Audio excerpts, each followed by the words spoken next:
Let's get into the story itself and experience the cyberpunk, dark, cryptic, enigmatic, and explosive world of Blam. A young man and a child traverse an enormous steel labyrinth. The child hides when a man approaches. The young man blasts the individual who appeared to transform into a mechanized creature. After leaving, two mechanized creatures approach the mechanized man's body. The dying man says that the little one has a pure structure. After gaining the intel, they discard his memory and his body.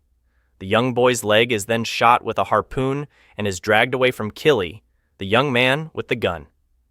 After battling with the two creatures, Killy is forced to flee without the child. The two creatures carry the child away in a mysterious cocoon. Killy fires at the two mechanized creatures. He destroys the taller one and sneaks up on the other one to slice through its head. The creature fights back, but with Killy's gravitational beam emitter, otherwise known as GBE, he blew his head off. Unfortunately, the boy inside the cocoon is already dead. Creatures resembling bugs above Killy cause a tower to collapse, leading to a downpour of bugs-like entities. An elevator shaft ascends to the area housing a girl and a mechanically altered dog. The girl hooks the boy up to a terminal, performing assessments and such.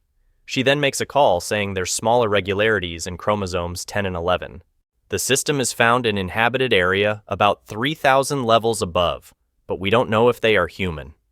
Killy pulls out a mysterious book and questions what land is. The girl takes the book and leaves the area when it gets dark. Members of the technomads looking for Shichizu. Watchers then appeared, obliterating Shichizu. The two race to see what happened, only to find a dead Watcher and an unconscious Killy. The two carry Killy to their shelter. After recovering, Killy asks if anyone has terminal DNA or can anyone access the net, but it doesn't seem like anyone knows what he's talking about. Watchers infiltrated the shelter, killing numerous technomads. Killy then impales a Watcher with a pole. Asuko stops the other one with her machine. Killy asks where the Watchers come from, and Yon henceforth takes Killy to their hive. After blowing the hive to smithereens, Killy ventures off once again, all by himself. Killy proceeds to roam the area, navigating through what seems like an immense labyrinth of corridors. He then comes across an eye insignia, opening it up with force. He walks past various machines, eventually finding some food. He then sees a child inside one of the machines. A mechanical creature descends down. Killy punches it before escaping while hanging from a ledge. The creature fires missiles at Killy, forcing him to fire back, destroying the machine and the babies inside the machines as well. Killy comes across a small child, asking if there's any people and food in the area. After giving Killy some food, the boy is shot in the head, splattering his blood across the area. The headless boy stands up, attempting to escape, but a man with a machine gun finishes him off. The three renegades subdue Killy. Finding out that he came from 5,000 floors below this location, I'm searching for genetic material from before the mutation. The renegades beat Killy down, advising him to leave the area. The boy returns, decapitating a renegade and killing the other two with ease. After a creepy smile, he walks up some stairs. Killy arrives in an area where a battle just took place. An injured woman determines that Killy is searching for cell samples. She then shows Killy a recording of the previous battle with the exterminators. Unfortunately, neither one of them know who the authorities are, but the girl says they're reusing old technology. Killy straps the legless woman on his back and comes across two exterminators. They run away but are forced to engage. After Killy kills the two exterminators, he continues his trek. Later on, he finds out the girl succumbed to her battle injuries. Killy aims to halt the exterminators, but an explosion impedes his path. He's confronted by a silicon-based creature who was attacked by an exterminator. The creature kills the exterminators with a grenade. "I know you," the male creature said. "You killed some of us before," says the female one. The first creature claims the authorities' thought process is beyond comprehension. Killy says he killed their babies, so the girl creature becomes hostile. Killy gains the upper hand, but is shot by the other one. He then runs away and falls down a long vent. He tries to regain solid ground as a man. A man named Kumoy called to him and serves as his guide. Kumoi takes Killy to Yaki, claiming he's a healer. Killy begins to eat as a builder bursts in. Killy then uses a device to instruct the builder to leave. He then stops a larger builder that was approaching the area. Kumoi is overjoyed, but is sent flying by the creature from before. The two go back and forth with Killy winning the battle. Killy went to see the injured Kumoi, but he died shortly after. Killy carried the man to his wife and leaves the area. Killy makes his way across a long bridge, eventually seeing a girl who is getting attacked by a snake-like monster. Killy shoots the monster and finds out the girl has 3 eyes. A man carried away the girl as a group of mysterious beings emerge. Killy attempts to communicate with them, but they immediately left the area. Killy eventually encounters several workers for the Bioelectric Corporation. He then finds out there's a genetic engineer in the capital and hitches a ride on the delivery ship. Killy talks with Yoshi, finding out the perfect genes refer to the primitive man who can communicate with the governors. A worm-like creature falls onto their ship, forcing Killy to blast it in half. The dry men descend on the position. The dry men infiltrate the ship as Killy eventually takes them all down. "Hold that thing steady!" The ship crash lands at the corporation's dock.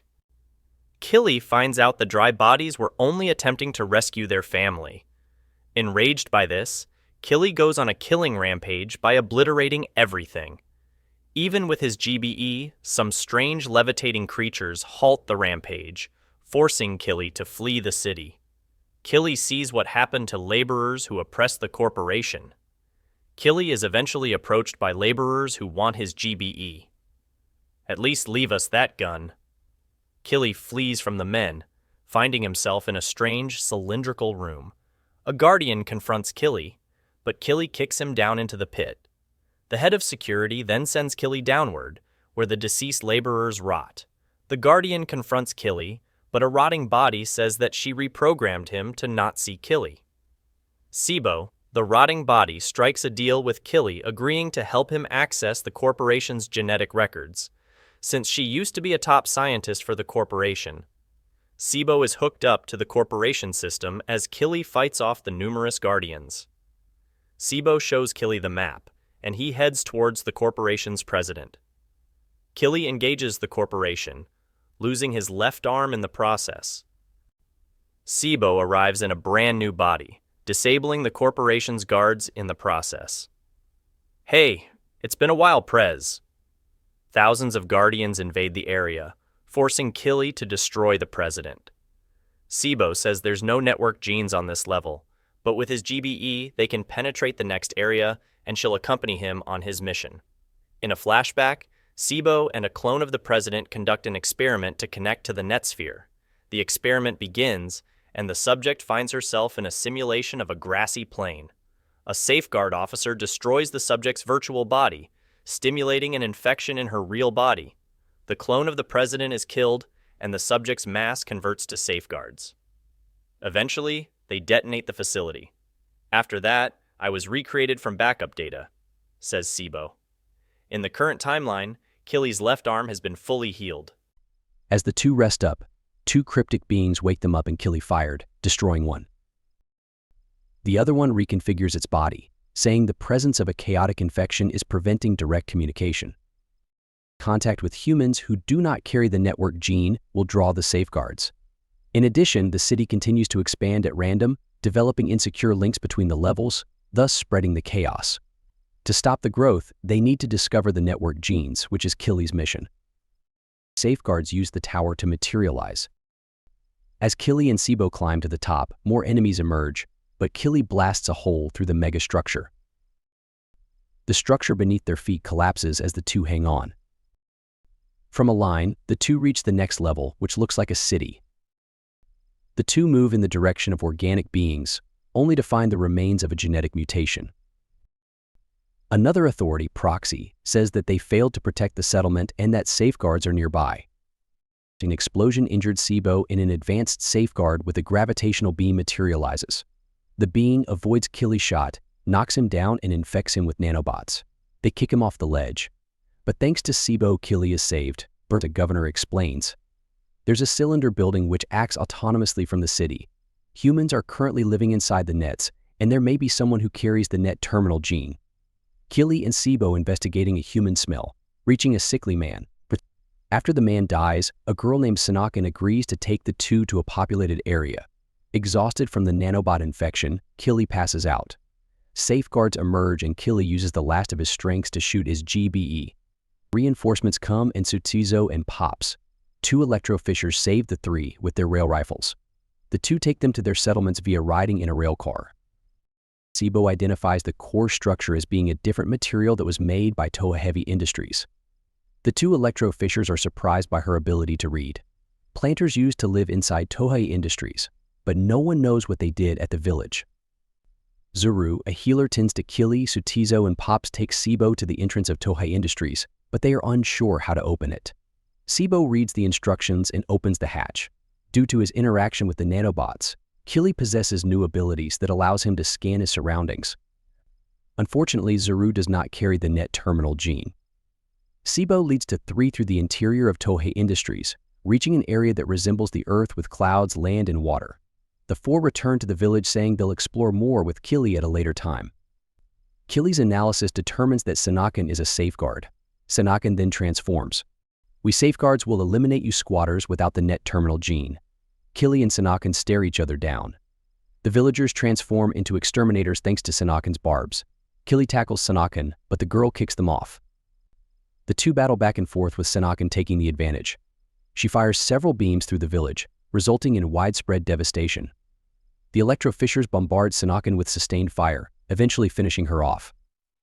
Unfortunately, her body morphs into a butterfly. Killy, your functions have been restored. Questions Sanakan as she flies off. A builder appears as they aid the wounded. After communicating with the builder, Killy informs them it's only here to put out the fires and make repairs. The electrofishers seek refuge inside Tohei Industries, but the entrance has collapsed.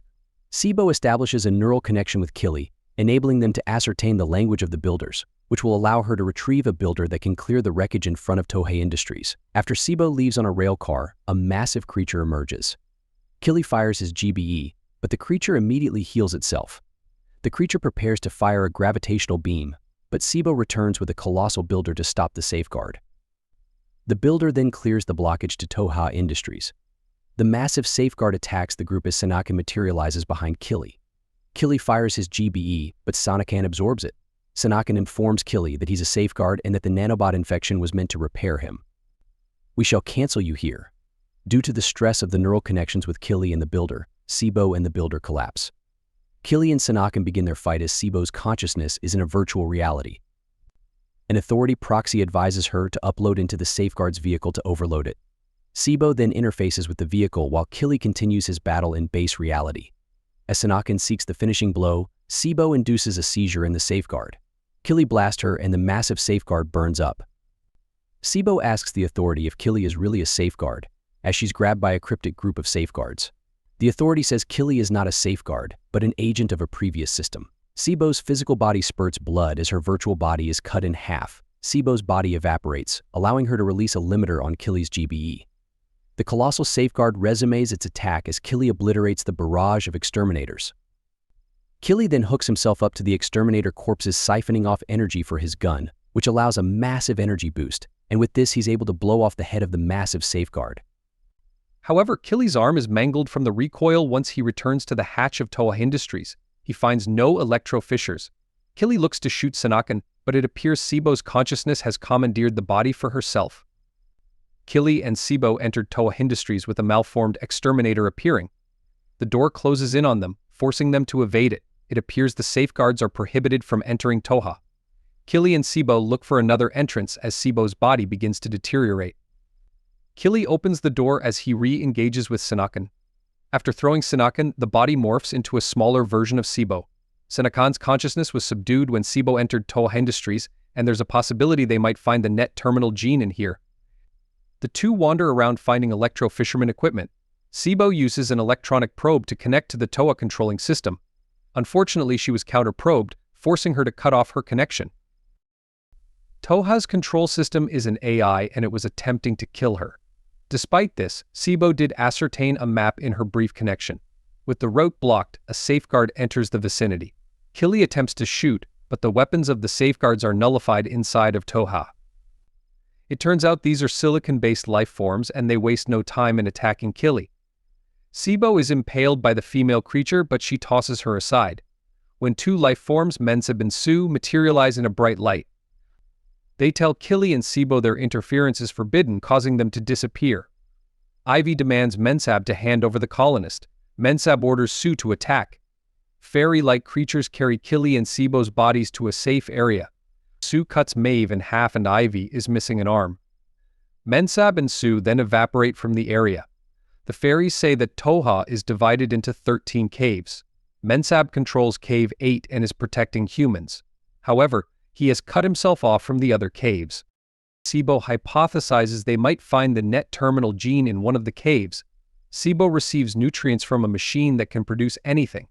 Mensab, however, is coming, so they enter an elevator to head to floor 7. Mensab remotely manipulates the elevator, sending them to a cave with silicon life. The fairy-like beings begin dying. As the elevator crumbles, Sibo's body morphs into a butterfly, returning them to the elevator shaft. After landing, Killy clobbers a silicon-based creature. Sibo interfaces with the creature, interrogating it for information. It turns out that silicon life is a continuation of an ancient power beyond the net, and they seek to destroy the net terminal gene. They do not abate the chaos, instead they deem it essential for their survival. Hence, they must eliminate the net terminal gene to maintain the city's chaotic behavior. Silicon creatures hold Mensab down, preventing teleportation. Killy arrives to defeat a silicon creature. The teleportation is initiated with Killy being caught in the field and transported to a cryptic area. A gigantic silicon creature bursts through the wall. A mysterious being destroys the monster. Turns out she's a version of Sibo that doesn't recognize Killy, and Killy questions the girl on how many Sibos there were at the Cyberlife Society. Sibo says just her and wonders how Killy met another Sibo. Space and time are constantly distorting, suggesting that this Sibo is from a different timeline. The two enter a town, finding out they're in Cave 4. A holographic Sibo appears. En route, the two are chased by gigantic silicon creatures and are attacked by a third human-sized version. The real Sibo rescues the two with the help of Senecan's wings. Sibo fixes Killy's GBE, allowing him to eviscerate the silicon being.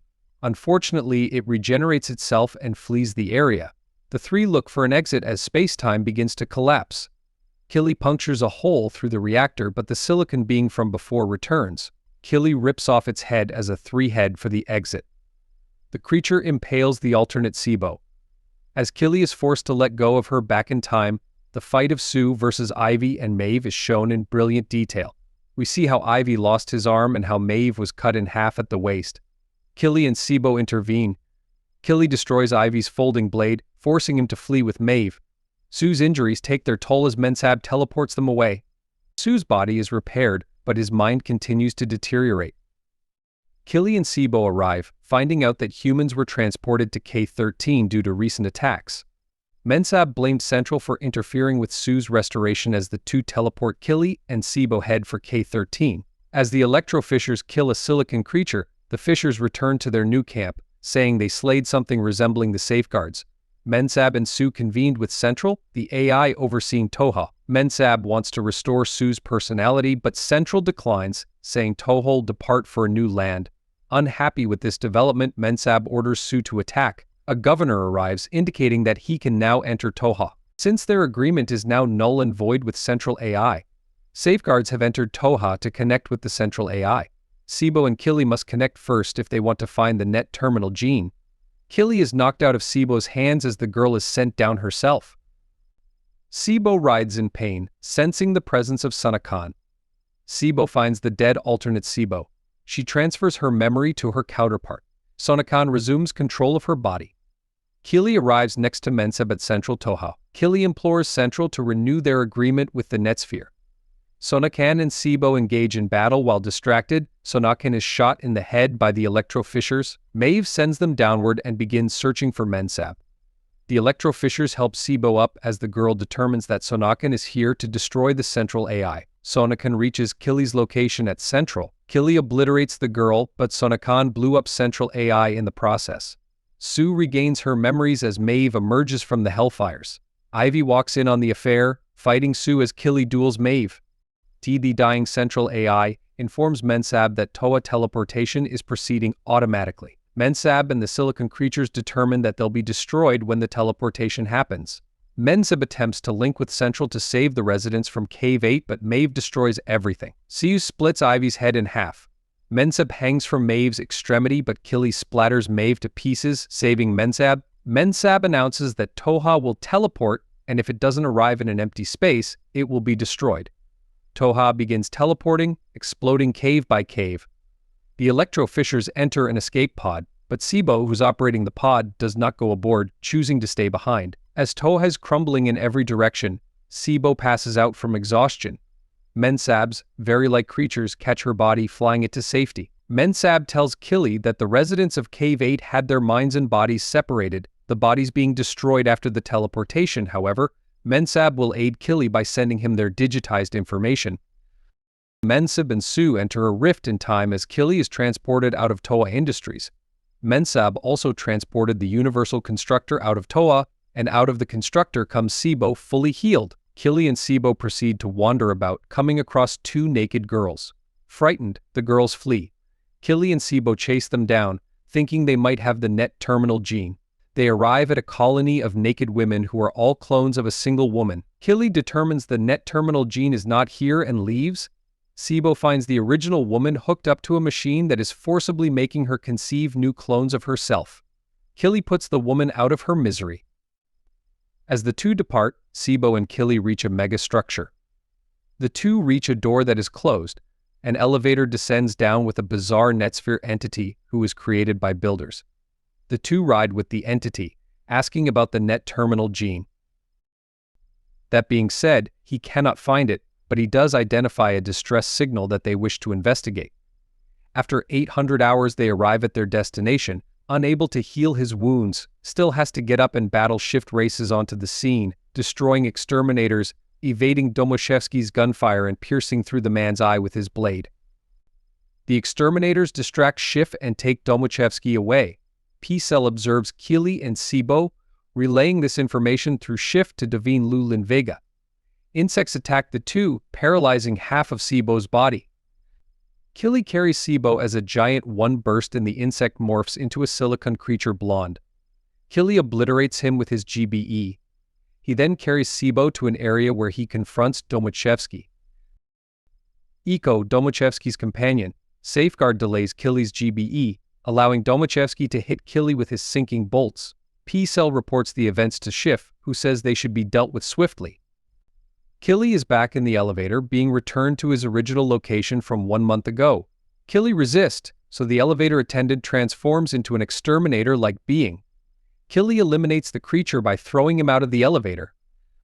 Domoshevsky removes the insect from Sibo. Upon waking, she heads towards Domoshevsky. Domoshevsky tells Iko they'll take down Lin Vega with Killy's GBE. Domoshevsky asks Sibo about the DNA sample they received from Mensab, and he refuses to return it. When Sibo instructs him to do so, Domoshevsky lies about Killy's whereabouts, but Sibo picks up on his and Iko's radio speech, revealing the truth. Sibo interrogates Iko further and subsequently shocks Domoshevsky into submission. She then escapes with the DNA capsule and Killy's GBE. Domoshevsky manages to stand up and chases Sibo down. Cornered, Sibo jumps down. Domoshevsky follows, eventually capturing the girl. Domoshevsky says he'll allow her to keep the gun and the sample, but to leave this area immediately. If Lin Vega attains human DNA, she'll be able to connect to the net sphere. Lin Vega downloads exterminators to attack the three. Domoshevsky tells the girls to leave so he can fight the creatures. Sibo returns, nevertheless, helping him eliminate the exterminators. Killy climbs up the megastructure. He makes his way past a bug infestation, reaching a large cave. Killy traverses the maze-like corridors, eventually contacting the governing agency. He receives coordinates that take him to a vault. After passing through the door, he enters an armory. Domoshevsky reflects on his first meeting with Iko when she had a human-like form. They were created specifically to stop the silicon-based creatures. In the current timeline, Domo prepares for Sibo's departure. Eco explains that this level is an unofficial level and certain Netsphere hardware has not been embedded. Therefore, if Linviga acquired Sibo's DNA sample from Sue, she could access the Netsphere and gather untold amounts of information. They arrive at the elevator, finding out it's disconnected. P-Cell approaches, precipitating a battle. Domo claims that she's the toughest silicon creature of the lot. A rebuilt blonde closes in on the location, grabbing Sibo's arm. Domochevsky injures the creature, but P-Cell fires back. Domochevsky and the crew escape down an elevator shaft. Just before the hatch crushes Blonde, P-Cell retrieves the DNA sample. She then constructs exterminator-like beings to deliver the sample to Linviga. Domochevsky and the group retreat for the time being. Killy is ambushed by Schiff. The two go back and forth, but Schiff pierces Killy through the chest with his blade. Despite this, Killy gains the upper hand, punching Schiff multiple times and executing him with his gun. P-Cell lifts up the fallen hatch, revealing the hole to the elevator shaft. Sibo heals Domochevsky's injured face. A wall explodes from gunfire, revealing P-Cell and Killy in the midst of a battle. Killy closes the distance, shooting off one of her hands. He gets in trouble though, but Domochevsky intervenes on his behalf, allowing them to blow up her head. However, she escapes his disassembled matter and reconstructs her body at a different location. The DNA sample is sent to Linviga's facility. They then start the process of creating a provisional connection with the Netsphere. While Killy's and the Domochevsky party don't completely trust each other, they agreed to work together in a temporary truce to retrieve the DNA sample. Domochevsky takes him to a human's residence that was transported here from a lower level to show them an old part. Linviga connects with the Netsphere, arriving in Sue's body since she used his DNA sample for the connection. Despite warnings, Linviga enters the waters of the Netsphere, provoking the governing agency with their careless response. On their way to Linviga's base, the crew is confronted by defensive measures. Domo and Killy are consumed by a monster as Sibo and Eiko are chased down. The two gunmen are expelled from the monster and greeted by exterminators and bug-like creatures. They fight their way through the hordes of creatures until Killy destroys the tower that was creating them in the first place. Sibo and Eiko enter a control center. Finding out Linviga's 92%, complete with her provisional connection, Eiko enters a virtual reality. Sibo does the same to open up the gate to Linviga's physical body. Killy and Domo look to assassinate Linviga, but P-Cell intervenes with her host of minions. Domochevsky blows off P-Cell's head while receiving severe damage himself. However, P-Cell reconstructs her body. The two collapse from their battle wounds. Although Linviga appears to be moving quickly within the Netsphere, the governor reveals that her connection has been stalled in real time with little strength. Domochevsky manages to fire his weapon at Linviga, sending a shockwave through her body before dying. Linviga manages to steal advanced data from the highest level of safeguard units. Linviga begins to connect with the data as her physical body begins to disintegrate. Eiko enters Domochevsky's body, playing a message that Sibo transcribed the genetic information onto herself. A level 9 safeguard is illegally forming in Sibo's body. Domochevsky takes Killy's gun and fires at the fetus-like structure.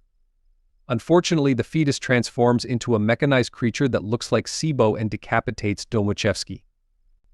The angelic Sibo repairs Killy's injured arm, but P-Cell attempts to shoot Sibo down. Everything starts burning in flames as Killy's surrounded by hellfires. Sibo flies away, eventually disintegrating into a weakened form.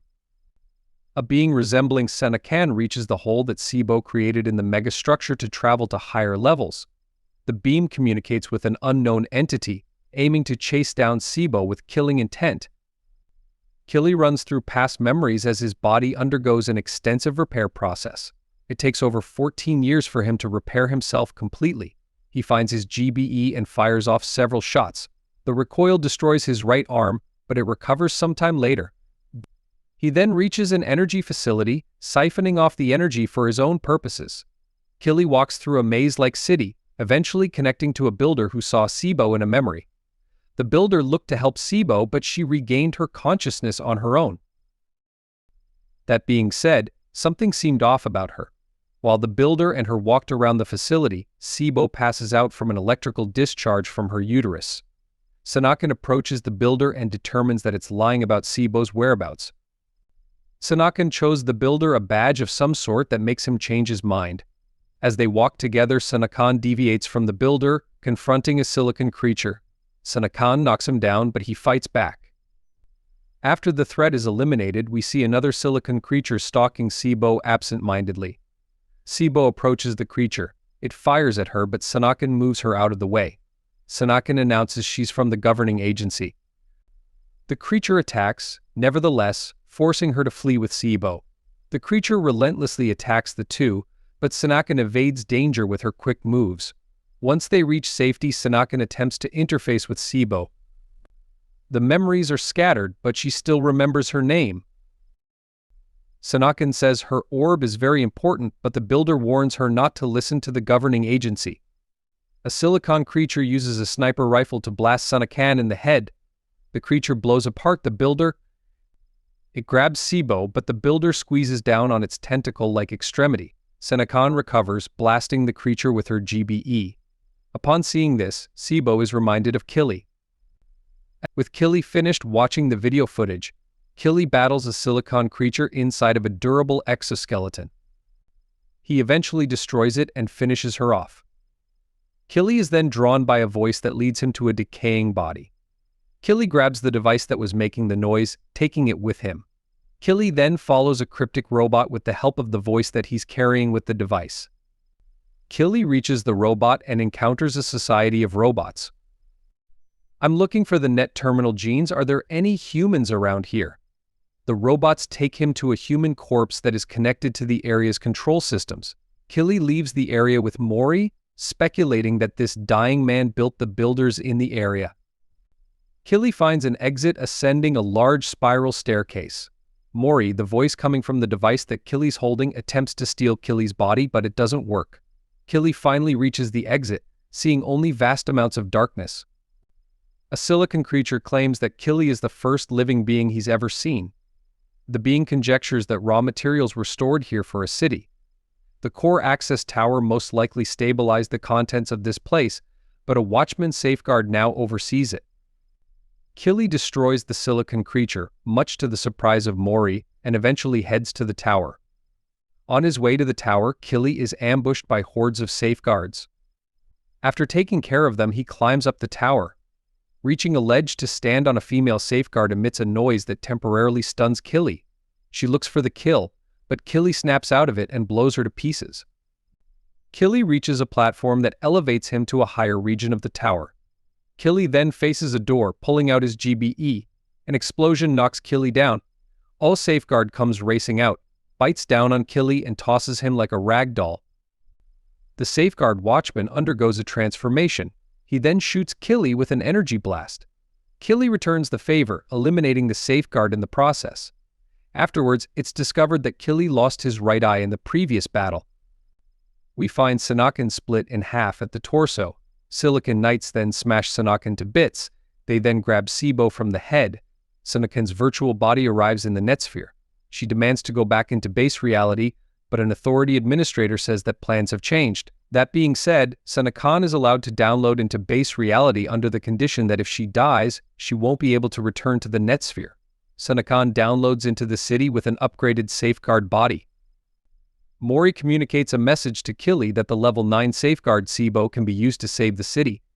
He's given coordinates and he is told that they believe he'll cooperate with them, suggesting that Mori's communicator was hijacked momentarily.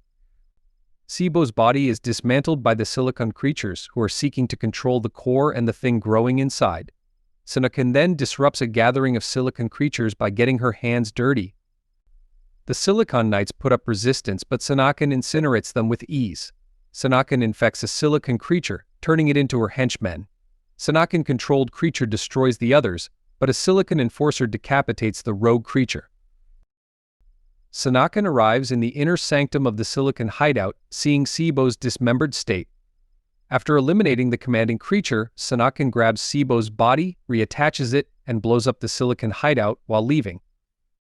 Upon reaching safety, Sanakan says to Sibo, "Our child is safe. An advanced safeguard approaches the two, seeking to eliminate them.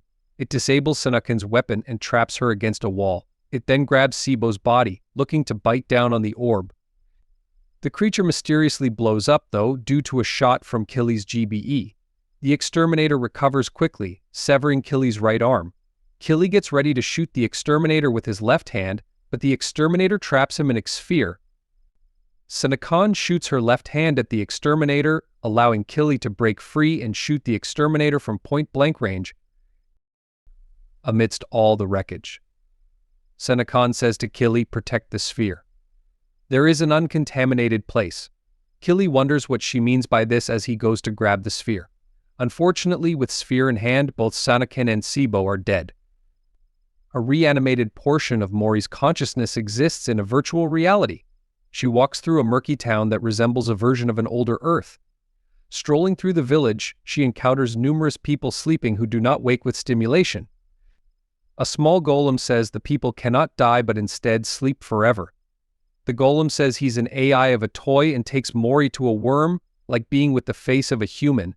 Turns out this place is a storage for people with damage records or lost their physical body. The worm man speaks of the disaster, but Mori knows nothing of this. Mori speaks of Killy and the sphere he obtained. She goes on to explain that the sphere houses an embryo with the genes of 2 females, and it would only start growing in a safe place. However, the governing agency said he must reach the edge of the city, which means his journey will be longer and more difficult than before. Mori's last memory was seen through the eyes of a representative of the governing agency, and it was an image of Killy holding the sphere. While they can't communicate with base reality, they will know when Killy completes his mission. An unspecified amount of time has passed with Killy missing a leg. Killy fires his GBE down a shaft, creating a large explosion and killing a safeguard. Killy walks through the city as a torrential downpour soaks him inside of a tunnel. Killy is shot by a safeguard despite a chunk of his head missing. Killy eliminates the safeguard with his GBE. While recovering, Killy is swept away by the deluge of water, eventually ending up in an ocean. The corpse senses that it has reached a safe area beyond the reach of the infection. It thusly activates and begins growing after the miracle of growth and the birth of the new being. Killy defends Sibo and Sanakan's child, who's wearing a gas mask with his GBE. And that's the ending of the manga Blam. I hope you guys enjoyed the story. Maybe if you want, I will make another video explaining in details my thought on the story itself and explaining the ending. By the way, I'm making more videos like this featuring other manga and manhwa, so be sure to subscribe if you want more of this content. That's it for now, and until next time.